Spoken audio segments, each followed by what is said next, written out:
दोस्तों, कैसे हैं आप लोग। मैं उम्मीद करता हूँ आप लोग बहुत अच्छे होंगे और आपकी तैयारी बहुत बेहतर ढंग से चल रही होगी। दोस्तों, UP2+ वीडियो री एग्ज़ाम आपको डेट कंफर्म हो चुका है कि 26 और 27 जून को डेट क्लियर हुआ है।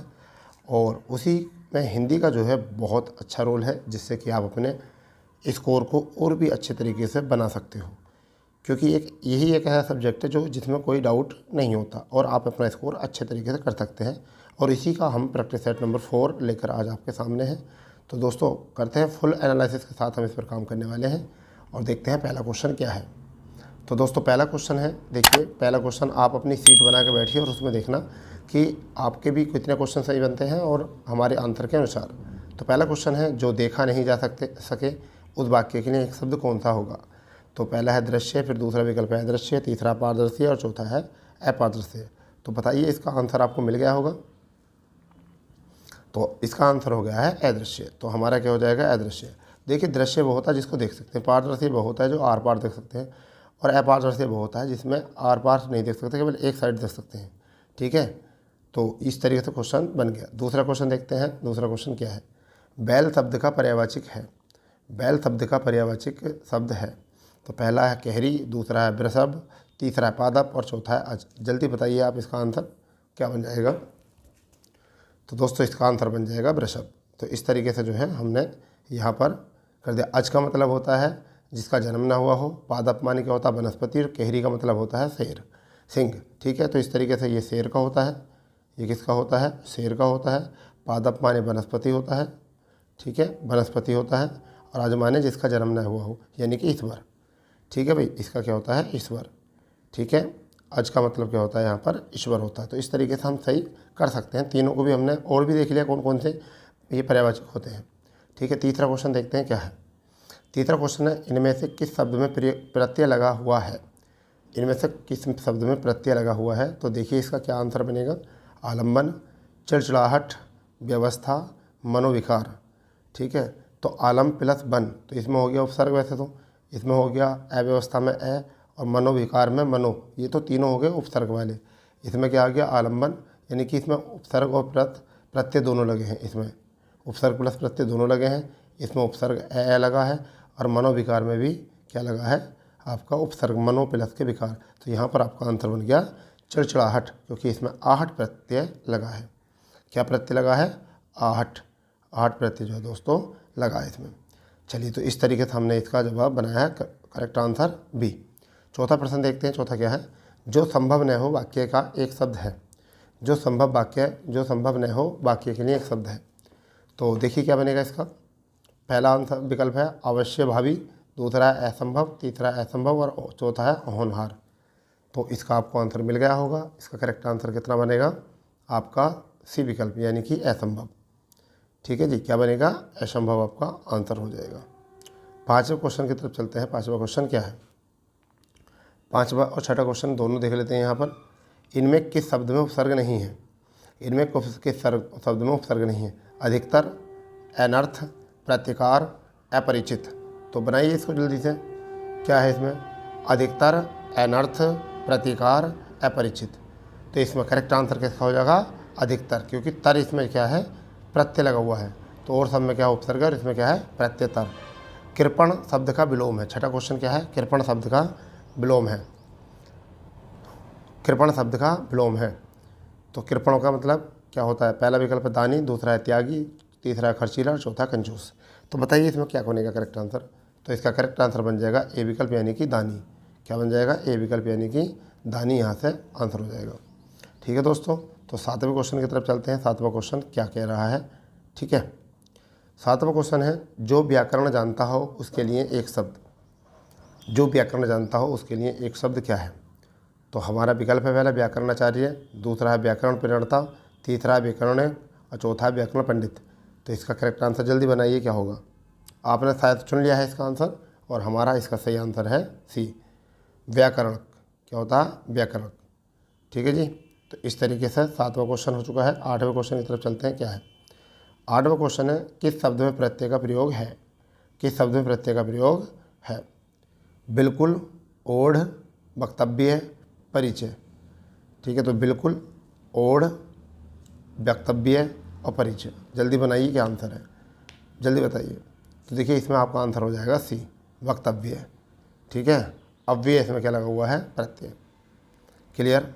90 क्वेश्चन की तरफ चलते हैं। 90 क्वेश्चन क्या है, 90 और 10वां क्वेश्चन देख लेंगे हम लोग यहाँ पर।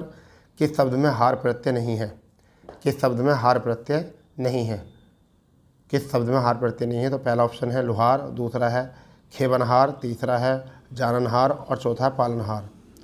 तो लुहार तो सही होता है, पालनहार भी सही होता है। ठीक है भाई। और यहाँ पर अच्छा, यहाँ पर आंसर है कि किस में हार प्रत्यय नहीं लगा हुआ, सॉरी यहाँ पर है लगा हुआ।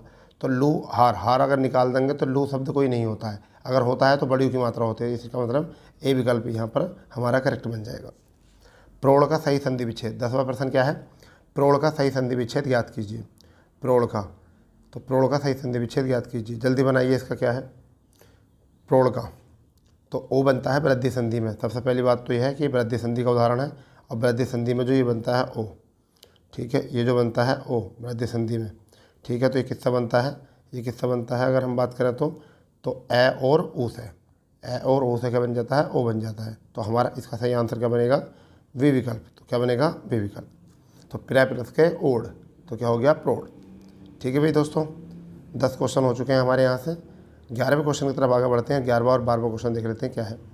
11वां 12वां क्वेश्चन क्या है। 11वां क्वेश्चन है समान स्वरों के योग से संधि होती है, समान स्वरों के योग से संधि होती है। तो इसका करेक्ट आंसर मिल गया होगा आपको, क्योंकि गुण संधि में क्या होता है, भिन्न स्वर होते हैं। क्या होते हैं, भिन्न स्वर होते हैं। ठीक है, यण संधि में क्या होते हैं, इसमें भिन्न होते हैं, आदि में सब होते हैं। तो यहाँ पर क्या होता है, दीर्घ होता है, दीर्घ होता है। क्योंकि दीर्घ में क्या होता है, जैसे कि अगर हमने ए और ए, ठीक है, तो क्या बन जाएगा, आ बन जाएगा। ई और छोटी, तो फिर क्या बन जाएगा, बड़ी बन जाएगा। ठीक है, तो इस तरीके हमारा आंसर क्या बना, दीर्घ। चौमासा में समास है, 12वां क्वेश्चन है हमारा, चौमासा में समास है। तो देखिए जिस समास का प्रथम पद संख्यावाचक विशेषण होता है, तो वह क्या होता है, हमारा द्वंद्व होता है। तो देखो सॉरी द्विगु होता है। तो द्वंद्व में क्या होता है, दोनों संख्याएं समान होती हैं। क्या होती हैं, दोनों संख्याएं समान होती हैं, इतना याद रखेंगे। जबकि यहाँ पर हम बात करें कर्मधारय में, कर्मधारय में क्या होता है, विशेषण और विशेष्य का होता है। और द्विगु में जो होता है हमारा, द्विगु में क्या होता है कि प्रथम शब्द जो होता है संख्यावाचक विशेषण होता है। तो हमारा करेक्ट आंसर क्या बनेगा, सी विकल्प। हमारे क्या आंसर बनेगा, सी विकल्प यहाँ से बन जाएगा। ठीक है जी। नेक्स्ट 13वां क्वेश्चन देख लेते हैं। 13वां क्वेश्चन क्या है, किसी समस्त पद में विशेष्य विशेषण का भाव समास होता है। तो आपका अभी तो बताया गया है, जल्दी देखिए कौन सा है। तो कौन सा हो जाएगा, ये विकल्प हो जाएगा। बहुत बढ़िया प्रैक्टिस सेट है, आपने अगर यहाँ से पूरे बनाए तो समझ लिए आपकी तैयारी बेहतर हो रही है। ठीक है भाई, चलिए तो नेक्स्ट देखते हैं। 14वां क्वेश्चन क्या है, जिसे जीता ना जा सके, जिसे जीता ना जा सके उसे क्या कहते हैं, अजय, अज्ञेय, अपराजय, दुर्जय। जल्दी बताइए क्या बनेगा इसका आंसर। ये तो बहुत प्रसिद्ध होगा आपका, उसे हम क्या कहते हैं, अजय। जिसके आगे ए लग जाता है वो क्या होता है, निगेटिव सेंस में होता है। तो यहाँ पर क्या है, ए प्लस के जय, तो क्या हो जाएगा, अजय। ठीक है भाई, तो हमारा क्या बनेगा, अजय। तो यहाँ से ए विकल्प जो है हमारे यहाँ से क्लियर हो गया है। 15वां क्वेश्चन यहाँ पर देखने वाले हम, जिस स्त्री का पति जीवित है उसके लिए उपयुक्त शब्द है, पतिव्रता, सदभा, विवाहिता, अनुरक्ता। तो यहाँ पर आपका आंसर क्या बनेगा, जल्दी बताइए। क्या कहते हैं, जिसका पति जीवित नहीं होता उसे तो कहते हैं विधवा। क्या कहते हैं, विधवा। ठीक है, और विधवा का विलोम जो होता है वो क्या होता है, सदभा। तो हमारा क्या आंसर आ गया, सदभा। यहाँ पर जिस स्त्री का पति जीवित होता है उसे हम क्या कहते हैं, सदभा कहते हैं। ठीक है भाई। 16वां क्वेश्चन देखने वाले हैं, क्या है 16वां क्वेश्चन है, अंक का सर्वाधिक उपयुक्त अर्थ बताइए। अंक का सर्वाधिक उपयुक्त अर्थ बताइए, क्या होता है अंक का। तो अंक का क्या होता है, जल्दी बताइए, जल्दी, बिल्कुल फुर्ती से। देखिए अंक ऐसे भी उठा सकते हो, अंक में एक का मतलब होता है गोद, ठीक है, गोद, और एक होता है संख्या। तो हमारा क्या आंसर बनेगा, बी विकल्प इज द करेक्ट आंसर। ठीक है भैया। 17वां क्वेश्चन देखेंगे, उत्थान शब्द का विलोम बताइए।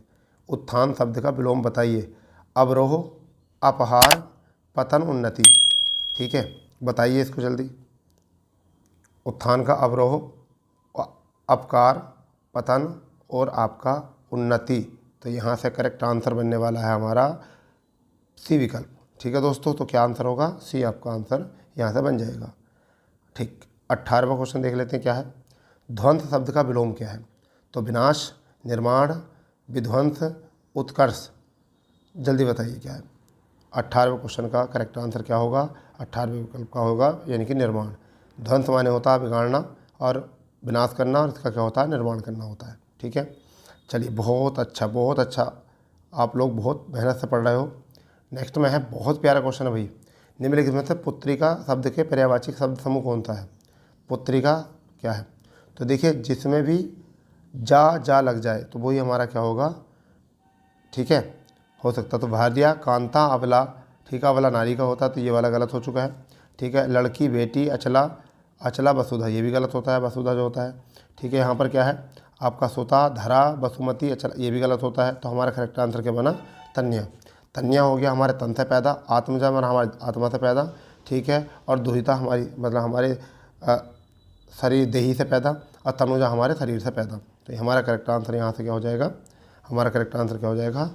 Is the D is correct answer. ठीक है, तन्यता, अजमिता, दुहिता, तनुजा। तो यहाँ से हमने 18 क्वेश्चन कर लिए हैं बेटा। 18 क्वेश्चन, सॉरी 19वां क्वेश्चन था आई थिंक, 19वां क्वेश्चन था हमारा ये, तो 19 का हमारा हो जाएगा डी। तो 20वें क्वेश्चन की तरफ चलते हैं। क्या है 20वां क्वेश्चन? भी बहुत प्यारा क्वेश्चन है ये भी। निम्नलिखित शब्दों में बिजली पर्यायवाचिक है। बिजली का पर्यायवाचिक है, चलो बिजली का पर्यायवाचक देखना है, इसको देख लेते हैं क्या है बिजली का पर्यायवाचिक। ज्योति, रोशनी, चमक, प्रभा। प्रभा किरण का होता है, तो ये हमारा गलत है। विद्युत, तड़ित, चपला, दामिनी। तो विद्युत, तड़ित, चपला, दामिनी, तो यही हमारा आंसर है, क्योंकि ये चारों विकल्प जो हैं चारों किसको बताते हैं? बिजली को बताते हैं। ठीक है भाई, इस तरीके से हम बना सकते हैं, और एक से ही गलत हो जाता है यहाँ पर। ठीक है, चलिए तो बी विकल्प हमारे यहाँ से हो चुका है। 21वां क्वेश्चन देखते हैं क्या है। 21 और 22 दोनों देख लेंगे यहाँ पर। यह है योगदान में कौन सा समास है? योगदान में कौन सा समास है? योगदान में तो बहुव्रीहि समास, ठीक है, अव्यय समास, तत्पुरुष समास, कर्मधारय समास। अब आप बताइए जिसका पहला पद जो होता है वह विशेषण विशेष्य के रूप में उपमेय उपमान का होता है, तो उसे हम क्या कहते हैं? तो हमारा क्या होता है उसमें? कर्मधारय समास हमारा आंसर होता है। तो ये क्या बना हमारा? डी विकल्प। ठीक है, 22वां क्वेश्चन है उच्छ्वास। उच्छ्वास का सही संधि विच्छेद क्या है? उच्छ्वास का सही संधि विच्छेद क्या है? तो जल्दी बताइए क्या होता है? ये यण संधि की तरफ जा रहा, सॉरी यह विसर्ग संधि की तरफ जा रहे हैं हम, और तय संबंधी नियम है। तो क्या हो जाएगा? ए विकल्प इज़ द करेक्ट। क्या हो जाएगा? उत प्लस के श्वास, उत प्लस के श्वास हमारा हो जाएगा। ठीक है दोस्तों, तो हमारा यहाँ से आंसर बना है विकल्प नंबर ए। ठीक है, 23वें क्वेश्चन की तरफ चलते हैं। 23वां क्वेश्चन क्या है? जो हर समय अपना मतलब साधता हो, जो हर समय अपना मतलब साधता हो उसे क्या कहते हैं? तो उसे क्या कहते हैं? जल्दी बताइए, आपका ध्यान पहुंच रहा हो। सबसे ज़्यादा बताएंगे आदमी मतलबी। भैया वो मतलब ही नहीं होता। ठीक है, मतलब ही नहीं होता, क्योंकि जो हर समय अपना मतलब साधता है, ठीक है, अपना मतलब जो मतलब निकालता है उसे कहते हैं मतलबी। तो यहाँ पर क्या होता है? स्वार्थी कहते हैं उसको। कहते हैं यार बड़े स्वार्थी हो आप, तो हमेशा अपने बारे में सोचते रहते हो, तो हम उसको कहते हैं स्वार्थी। ठीक है भाई, तो यहाँ पर देखिए आपका 24वां प्रश्न क्या है कि 24वां क्वेश्चन है बहिर्मुखी शब्द में उपसर्ग है। शब्द में उपसर्ग है, बहिर्मुखी शब्द में उपसर्ग है। तो यहाँ पर क्या होगा? बहिर प्लस के मुखी। क्या हो जाएगा? बहिर प्लस के मुखी हमारा सही आंसर हो जाएगा, यानी कि ऑप्शन नंबर सी। ठीक है दोस्तों, अब देखते हैं 25वां क्वेश्चन। इसका नेक्स्ट स्लाइड देखते हैं क्या है। निम्न में से कौन सा वाक्य मिश्र वाक्य नहीं है? अब मिश्र वाक्य की पहचान तो पता है, मिश्र वाक्य की पहचान मिश्र वाक्य नहीं है। मैं एक पुस्तक खरीदी जो नहीं है, तो ये भी क्या है? देखिए ये मिश्र वाक्य है। इस टाइम क्या है? ये मिश्र वाक्य है। आगे देख लेते हैं। एक ये पहला तो मिश्र वाक्य हो गया। दूसरा है वह बच्चा, यह वही बच्चा है जिसे बैल ने मारा था, तो ये भी सही हो गया। आगे है एक विज्ञान गोष्ठी हुई जिसमें अनेक वक्ता बोले। तो देखिए भैया ये गलत है। क्योंकि ये गलत क्यों है? क्योंकि यहाँ पर ये है जिसमें, यानी कि एक विज्ञान गोष्ठी हुई जिसमें अनेक वक्ता बोले, ये आपका मिश्र वाक्य नहीं है, ये आपका मिश्र वाक्य नहीं है। तो अब वह परिश्रमी ही नहीं वरन ईमानदार भी है। तो देखिए मिश्र वाक्य की पहचान क्या होती है कि एक होता है उसमें प्रधान उपवाक्य और दूसरा जो होता है वो होता है आश्रित उपवाक्य। तो यहाँ पर सी विकल्प जो है इसको कन्फर्म नहीं करता है, तो हमारा आंसर यहाँ तक बन जाएगा सी। तो इस तरीके से जो है हमने अभी तक 25 क्वेश्चन जो है कर लिए हैं। हमने अभी तक 25 क्वेश्चन कर लिए हैं। ठीक है दोस्तों, 26वां क्वेश्चन हमारा क्या है? 26वां क्वेश्चन में पहले निर्देश है निम्न भक्ति काव्यों में निम्न भक्ति काव्यों में प्रमुख कवि कौन है? अब देखना है इसमें दिए गए विकल्पों में से निर्गुण भक्ति काव्य के प्रमुख कौन है। तो देखिए निर्गुण काव्य के भक्ति जो है वो कौन है। तो देखिए निर्गुण का तो आपको सभी को पता होता है, क्या होते हैं? कबीर। थोड़ा सा इनके बारे में सुन लेंगे। ये निर्गुण भक्ति धारा के कवि थे, ठीक है, जिन्होंने जाति प्रथा, ठीक है, धार्मिक कर्मकांड, बाह्य आडंबर, मूर्ति पूजा, अवतारवाद आदि का घोर विरोध किया था। तो किन किन का मतलब विरोध किया था? तो आप इनको लिख सकते हो। जातिवाद का इन्होंने विरोध किया था, ठीक है, आडंबरवाद का विरोध किया था, धार्मिक कर्मकांडों का विरोध किया था, मूर्ति पूजा का इन्होंने विरोध किया था। इस तरीके से ये ब्रह्म की उपासना को महत्व देते थे। किसको देते थे? ब्रह्म की उपासना को महत्व देते थे। तो ठीक है, 27वां क्वेश्चन देख लेते हैं। 27वां क्वेश्चन क्या है? 27वां क्वेश्चन हमारा बनेगा, भारतीय संविधान की किस भाषा को राजभाषा के रूप में स्वीकार किया गया था? तो इसका तो हिंदी हो जाएगा। भारतीय संविधान के भाग 17 में, कौन से में? भाग 17 में, भाग 17 में इसका उल्लेख दिया गया है। और आर्टिकल 343 में, आर्टिकल 343 में इसको क्या गया? राजभाषा कहा गया है कि राजभाषा हिंदी होगी, लिपि देवनागरी होगी। राजभाषा क्या होगी? हिंदी, और लिपि क्या होगी? देवनागरी होगी। इसको भी नोट करते रहना, ठीक है भाई। चलिए 28वां क्वेश्चन क्या है? बहुत प्यारा क्वेश्चन है। कामायनी महाकाव्य के रचयिता हैं। कामायनी महाकाव्य के रचयिता हैं। तो देखिए सूरदास नहीं हो सकता है, सूरदास नहीं हो सकता है, आपका प्रेमचंद्र, ठीक है, फिर आपका जयशंकर। तो यही इसका आपका करेक्ट आंसर है, जयशंकर प्रसाद। तो आप लिखेंगे जयशंकर प्रसाद की भी अन्य रचनाएं कौन कौन सी होती हैं। तो देखिए आप चित्रधार लिख सकते हैं, कानन लिख सकते हैं, कुसुम लिख सकते हैं, झरना लिख सकते हैं, आंसू लिख सकते हैं, लहर लिख सकते हैं, प्रेम पत्र लिख सकते हैं। तो दोबारा लिख लेंगे इसको, चित्रधार, कानन, कुसुम, झरना, आंसू, लहर, प्रेम पथिक। ठीक है दोस्तों, 29वां क्वेश्चन देखते हैं। पृथ्वीराज रासो किस काल की रचना है? तो आदिकाल, रीतिकाल, भक्तिकाल, आधुनिक काल। तो is the correct answer A विकल्प, क्योंकि चंद्रवरदाई ने लिखी थी, ये आदिकाल में लिखी गई थी। ठीक है भाई, तो सबसे पहला होता आदिकाल, क्रम से भी लगा लो इनको। आदिकाल होता, उसके बाद में जो होता भक्तिकाल होता, भक्तिकाल के बाद में रीतिकाल होता है, और रीतिकाल के बाद में जो होता आधुनिक काल होता। आधुनिक काल में भारतेंदु युग होता, भारतेंदु युग के बाद में जो है आपका भारतेंदु युग के बाद में द्विवेदी युग होता, द्विवेदी युग के बाद में जो होता है आपका द्विवेदी युग के बाद में होता है आपका छायावाद युग, और छायावाद युग के बाद में होता है छायोत्तर काल, और छायोत्तर काल के बाद में होता है प्रगति काल, और प्रगति काल में होता है प्रयोगवाद। ठीक है भाई, तो इस तरीके से जो है इनको क्रम से लगा सकते हैं। अब थोड़ा सा इस क्वेश्चन के बारे में बात कर लेते हैं। पृथ्वीराज रासो आदिकाल की है, इसके रचयिता जो चंद्रवरदाई हैं। ठीक है, भीषलदेव रासो, इसको भी नोट करो, भीषलदेव रासो है एक, तो उस वह जो है भीषलदेव रासो जो है वो है नरपति नाला की। ठीक है, नरपति नाला। फिर परमाल रासो जगनिक की है, और विजयपाल रासो जो है वो नल्ल सिंह की है। इस तरीके से एक दो को हम और तैयार कर सकते हैं। ठीक है भाई, 30वां क्वेश्चन जो है वो क्या है? 30वां क्वेश्चन है, बहुत प्यारा क्वेश्चन है, कई बार रिपीट हो चुका है। दिवा आसवन का समय, मेघम आसमान से उतर रही है, संध्या सुंदरी परिसी, धीरे धीरे धीरे। तो यहाँ पर बताइए क्या बनेगा? देखिए, जहाँ पर निर्जीव वस्तुओं का जो वर्णन होता है सजीव की तरह किया जाए, तो वहाँ जहाँ पर निर्जीव वस्तुओं का सजीव की तरह किया जाए वहाँ पर मानवीकरण होता है। कौन सा होता है? मानवीकरण। तो हमारा आंसर क्या है यहाँ पर? मानवीकरण। ठीक है, मुँह धोती वनस्पति जगी अस्थाई। ठीक है, इस तरीके से भी एक उदाहरण होता है इसमें, तो वो भी इसी का होता है। और यहाँ पर दिवा आसवन, दिवा आसवन, मेघ आसमान से उतर रहे हैं, संध्या सुंदरी परिसी, धीरे धीरे धीरे, यानी परिसी यानी मानवों के गुणों से, यानी जो आपकी जो सजीव निर्जीव वस्तुएं हैं उनको भी सजीव माना गया है। ठीक है, तो इस तरीके से यहाँ पर कौन सा आपका मानवीकरण अलंकार बन जाएगा। ठीक है भैया, अब देखिए 31वां क्वेश्चन बड़ा प्यारा क्वेश्चन है। 31वां क्वेश्चन बहुत प्यारा क्वेश्चन है भाई। देखिए क्या है, यह हिंदी शब्दकोश में 6 का क्रम किस वर्ण के बाद आता है? ये 2013 के जूनियर स्टैंड में भी आया था। तो देखिए 6 जो बनता है वो किससे बनता है? कै और आपके श से, कै और श से बनता है। तो यहाँ पर क्या आ जाएगा? आपका करेक्ट आंसर ए आ जाएगा। ठीक है, त्रय जो बनता है तय और रैसा बनता है, तय और रैसा बनता है। ज्ञ जो बनता है वो ज्ञ और ये ऐसा बनता है, ज्ञ और ये ऐसा बनता है। तो हमारा आंसर क्या बनेगा यहाँ पर? ए। ठीक है दोस्तों, नेक्स्ट क्वेश्चन देखते हैं। खग जाने खग की भाषा, लोकोक्ति का उचित अर्थ है। खग जाने खग की भाषा, लोकोक्ति का उचित अर्थ है नीचे दिए गए विकल्पों में। तो हमारा क्या हो सकता है? पक्षियों की तरह बोलना, पक्षी ही भाषा न जानना, पक्षी अपनी भाषा स्वयं जानते हैं, समान प्रवृत्ति वाले लोग एक दूसरे के सहारे रहते। तो इसका आंसर आपको मिल गया होगा, आंसर इसका डी। ठीक है, इसका आंसर क्या है, डी विकल्प। ठीक है, 33वां क्वेश्चन क्या है, 33वां क्वेश्चन क्या है, देखिए नीचे दिए गए वाक्यों के पहले और अंतिम भाग को 1 और 6 की संख्या दी गई है, इसके बीच के अंशों को 4 भागों में बांटा गया है, यह अलग कि ये चारों भाग उचित क्रम में नहीं हैं, इन चारों को उचित क्रम में लगाइए।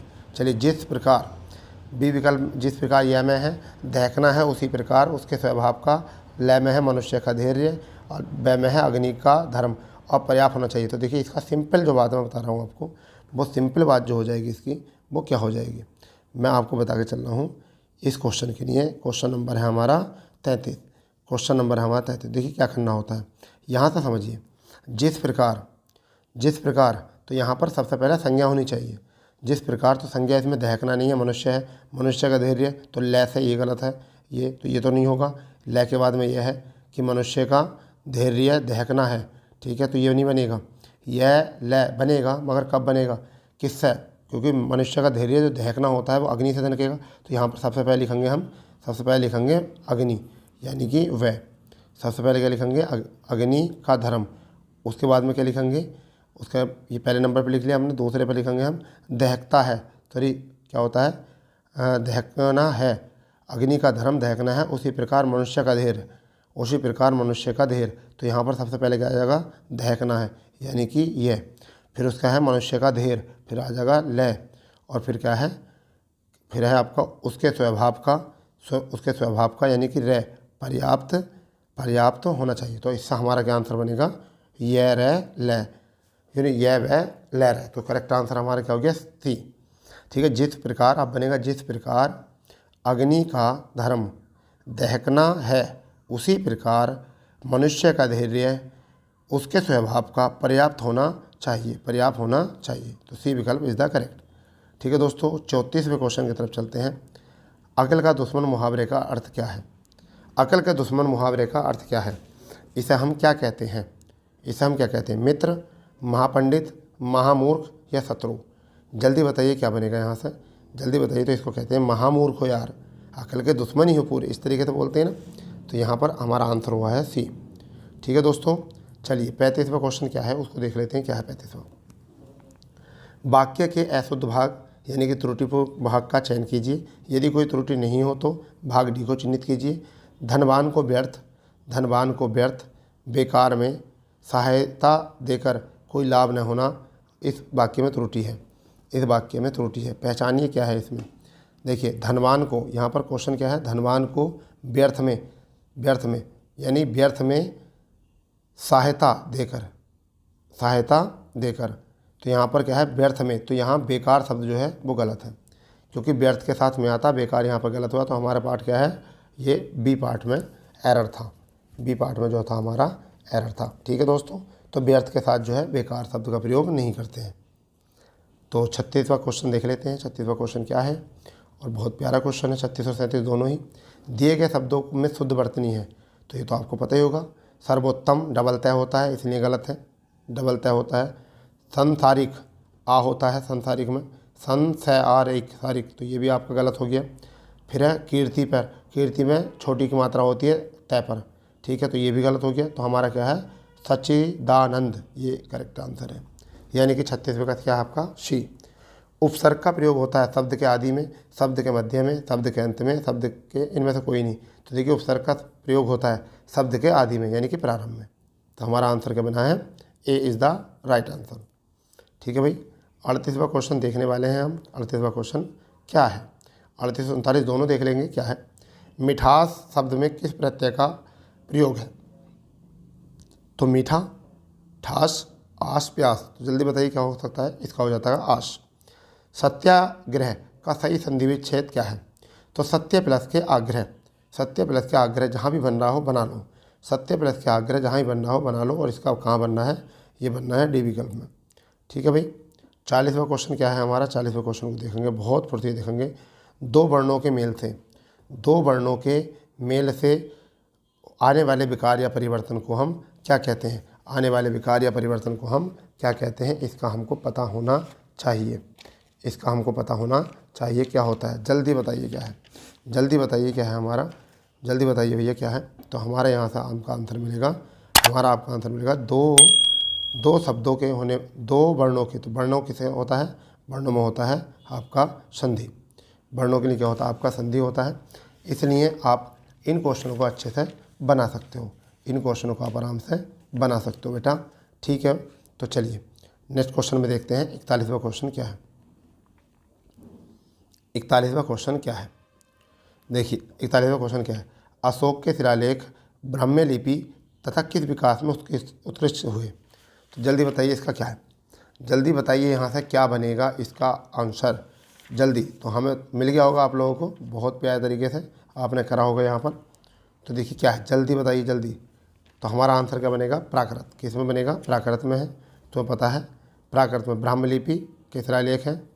और शिलालेख क्या होते हैं, देखिए 3 प्रकार का भी लेख होते थे, एक तो शिलालेख होते थे, एक गुहालेख होते थे, तो एक आपके स्तंभलेख होते थे। ठीक है भाई, तो उनमें से क्या थे, प्राकृत भाषा में लिखे हुए थे। ठीक है, तो यहाँ से हम बात कर सकते हैं। नेक्स्ट क्वेश्चन में 42वां क्वेश्चन हमारा क्या है, 42वां क्वेश्चन क्या है, देखिए भारत संविधान के किस अनुच्छेद में हिंदी को राजभाषा दिया गया है। तो दोबारा से क्वेश्चन रिपीट हुआ है यहाँ पर, दोबारा क्वेश्चन रिपीट हुआ। तो भाग 17 आर्टिकल 343, जिसमें कहा गया है भाषा राजभाषा हिंदी होगी और सॉरी, और लिपि जो होगी देवनागरी होगी। लिपि क्या होगी, देवनागरी होगी। ठीक है दोस्तों, इस तरीके से इसका जो आपका आंसर बनने वाला है वो क्या बनेगा, ए विकल्प। ठीक है, चलिए नेक्स्ट क्वेश्चन देखते हैं। 43वां क्वेश्चन क्या है, निम्न में मिश्र वाक्य है, निम्न में मिश्र वाक्य पहचानना है। तो मेरे आते ही वर्षा होने लगी, मेरे आते ही वर्षा होने लगी, पहले देखते हैं। उसके जाने के बाद वर्षा होने लगी। ठीक है, वह घर से निकला और वर्षा होने लगी, जो ही वह घर से निकला वर्षा होने लगी। तो ये देखिए इसमें करेक्ट आंसर क्या बनेगा। तो क्या होता है, एक होता है प्रधान उपवाक्य और एक होता है आश्रित उपवाक्य। उसमें जो पुष्टि कर रहा है वो क्या कर रहा है, ये मेरे आते ही, पहले वो आया उसके बाद वर्षा हुई। ठीक है, पहले वो आया फिर उसके बाद क्या हुई, वर्षा हुई। इस तरीके से हम इसका जवाब लगा सकते हैं। ठीक है भाई, चलिए नेक्स्ट क्वेश्चन देखते हैं। 44वां क्वेश्चन क्या है और किस तरफ हमें इशारा कर रहा है। यह पिताजी ने समझाया कि सदा सत्य बोलना चाहिए। समझाया कि आया है, और क्या है कि, मतलब पिताजी ने समझाया कि सदा सत्य बोलना चाहिए। तो पहला सरल वाक्य, दूसरा है इच्छावाचक वाक्य, तीसरा है मिश्र वाक्य, चौथा है आपका आज्ञावाचक। जल्दी बनाइए क्या होगा। तो जिसमें का की आ जाते हैं तो उसमें क्या होता है, हमारा क्या होता है, मिश्र वाक्य होता है। तो हमारा आंसर हो जाएगा सी विकल्प। 45वां क्वेश्चन क्या है, किसने कहा था कि शब्द की ज्योति न जली होती तो विश्व अंधकार में होता। ठीक है, किसने कहा था कि शब्द की ज्योति न जली होती तो विश्व में अंधकार होता। यह किसका कथन है, ऐसे वाक्य आपको फंसा लेंगे, ऐसे वाक्य आपको फंसा लेंगे। तो ये था महर्षि दांडी का। किसका था, महर्षि दांडी का ये था। ठीक है, 45 हो चुके हैं। 46वां क्वेश्चन क्या है, 46 और 47 को देखेंगे क्या है। राकेश कहता है, राकेश पढ़ता है, यह कैसा वाक्य है, यह कैसा वाक्य है। तो ये आपका बिल्कुल साधारण वाक्य कैसा है, बिल्कुल साधारण वाक्य, सभी का सही हुआ होगा। ठीक है भाई, सभी का सही हुआ होगा यहाँ से। 47वां क्वेश्चन देखते हैं, 47 क्या है। संयुक्त वाक्यों को पहचानिए। राम पुस्तक पढ़ रहा है, शिल्पी पत्र लिखती है, धर्मेंद्र ने भोजन किया, वह सुबह गया और शाम को लौट आया। वह सुबह गया और शाम को लौट आया। जल्दी बताइए यहाँ पर क्या है, संयुक्त वाक्य। तो जिसमें और शब्द लगा होता है, जिसमें और शब्द लगा होता है, और इसलिए किंतु परंतु, वही हमारे कैसे होते हैं, वही हमारे संयुक्त वाक्य होते हैं। तो हमारा आंसर बन गया यहाँ से डी। ठीक है दोस्तों, मज़ा आ रहा होगा आप लोगों को बहुत अच्छे तरीके से तैयारी में। ठीक है, चलिए हम भी इस तैयारी के लिए आपके साथ कंटिन्यू हैं। ठीक है भाई, तो देखिए 48वां क्वेश्चन क्या है, राष्ट्र की भाववाचक संज्ञा क्या है। तो राष्ट्र का जो भाववाचक संज्ञा वो क्या है। तो बताइए राष्ट्र का क्या होता है। कहते नहीं राष्ट्र की राष्ट्रीयता होती है, समझ गए नहीं। तो हमारा क्या आंसर बनेगा यहाँ से, डी विकल्प बन जाएगा। ठीक है भाई, अब 49वां क्वेश्चन क्या है, निम्न में कौन सा कथन सत्य नहीं है। संस्कृत के 3 वचन होते हैं, सही बात है, सही बात है। हिंदी में 2 वचन होते हैं, ये भी सही बात है, ये भी सही बात है। हिंदी में 2 लिंग होते हैं, ये भी सही बात है। तो संस्कृत में हिंदी की तरह 2 लिंग होते हैं, ये गलत बात है। संस्कृत में 3 लिंग होते हैं, 3 लिंग होते हैं, यानी कि क्या होता है, पुल्लिंग, स्त्रीलिंग और नपुंसकलिंग। क्या होता है, नपुंसकलिंग। तो इस तरीके से इसका आंसर था डी। 50वां क्वेश्चन क्या है हमारा, उसको देख लेंगे। 50वां क्वेश्चन बहुत मोस्ट क्वेश्चन है। मुझे आपका समय बर्बाद करने का खेद है का अंग्रेजी अनुवाद क्या है। तो I am being to sorry to waste your time. तो ये गलत है यहाँ पर। ठीक है, यहाँ पर sorry to waste your period गलत, यहाँ पर सही है I am sorry to waste your time. ठीक है भाई, तो बीइंग का प्रयोग नहीं होता है यहाँ पर, इसलिए ये गलत था। तो हमारे यहाँ से क्वेश्चन बनेगा I am sorry to waste your time. ठीक है। तो इस तरीके से हमने 50 क्वेश्चनों का एनालिसिस किया है। दोस्तों आपको ये मुहिम बहुत अच्छी लग रही होगी और इस मुहिम के चलते जो हमारे चैनल पर पहली बार बने हैं वो चैनल को सब्सक्राइब करें और बेल आइकन दबा दें, जिससे कि आपको प्रति एक दिन 8 बजे जो है इसका नोटिफिकेशन आपको मिल जाए और आप अपने आप को पूरे अच्छे तरीके से जज कर लो, जिससे कि तो हम प्रतिदिन रात्रि 8 बजे जो है इस प्रैक्टिस सेट हिंदी का लेकर आते हैं, जो कि आपकी तैयारी अच्छे तरीके से हो सकती है। ठीक है दोस्तों, तो चलिए मिलते हैं नए सेशन के साथ। जय हिंद, जय भारत, वंदे मातरम।